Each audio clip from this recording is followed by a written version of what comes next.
نحمده ونصلي على رسوله الكريم أما بعد فأعوذ بالله من الشيطان الرجيم بسم الله الرحمن الرحيم وما آتاكم الرسول فخذوه وما نهاكم عنه فانتهوا صدق الله المولانا العظيم وقال النبي صلى الله عليه وسلم خيركم من تعلم القرآن وعلمه أو كما قال النبي صلى الله عليه وسلم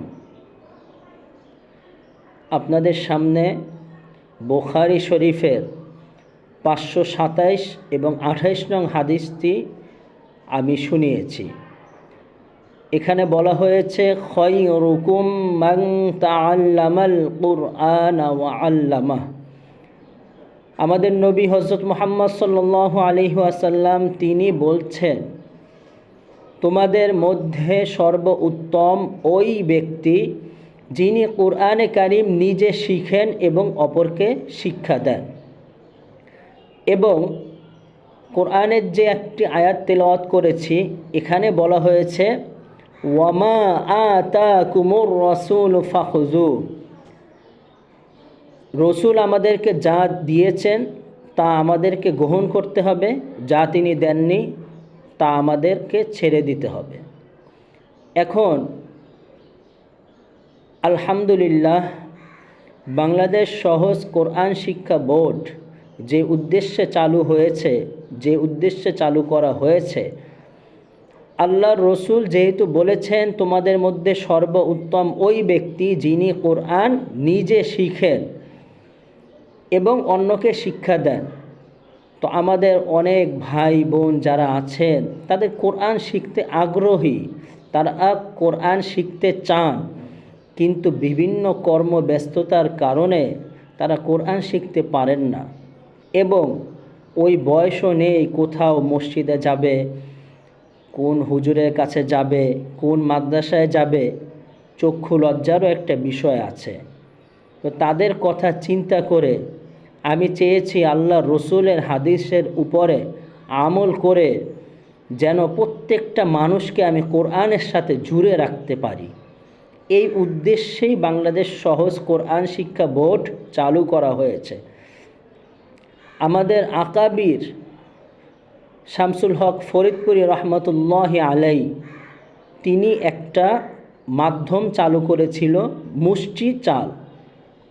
দেখা যেত মানুষ খাবারের জন্য যেই চাউলটা প্রতিদিন দিত, এখান থেকে সামান্য মুষ্টি অল্প একটু চাউল উঠিয়ে জমা করে রাখত।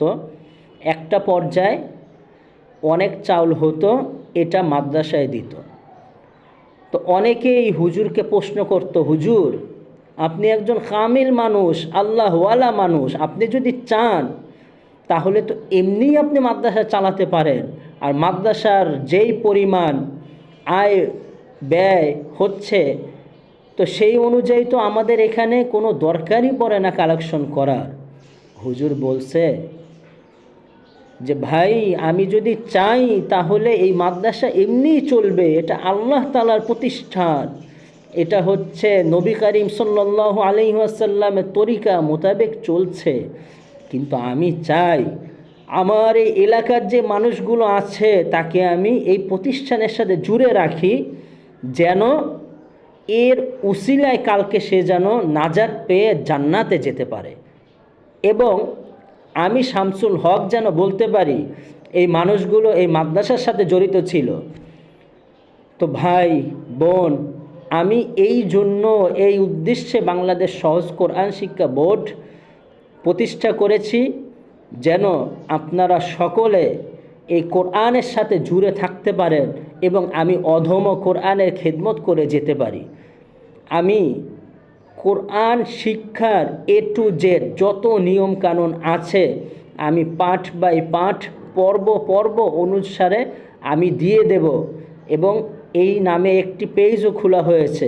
আমার যেই ভাইয়েরা, আমার যে বোনেরা আগ্রহ থাকা সত্ত্বেও কর্মব্যস্ততার কারণেও কোরআন শিখতে পারছে না, আমি এই ক্লাসগুলো দিয়ে দেব ইনশাআল্লাহ।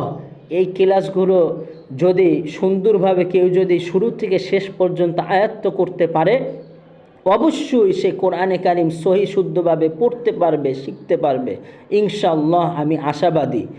অনেকের মনে প্রশ্ন ছিল যে বাংলাদেশ সহজ কোরআন শিক্ষা বোর্ড জিনিসটা কী আবার, অনেকেই প্রশ্ন করেছেন। এই জন্য প্রশ্নের উত্তর দেওয়ার জন্য আমি আপনাদের মাঝে বললাম, আমি চাই কোরআনে একজন খাদেম হয়ে থাকতে, এবং আমি চাই আমার সাথে যারা জড়িত থাকবে তারাও কোরআনের খাদেম হিসাবে জড়িত থাকতে পারে এবং এই হাদিসের উপর আমল করতে পারে।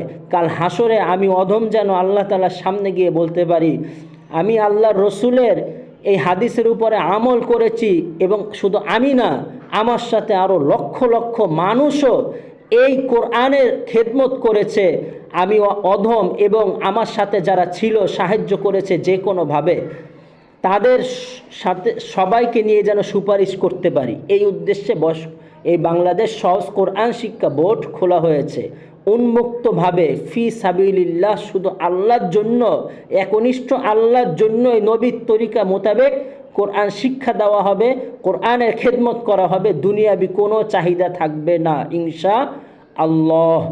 আশা করি আপনারা সকলেই বিষয়টি বুঝতে পেরেছেন। অবশ্যই সবাই আমার সাথে থাকবেন ইনশাআল্লাহ।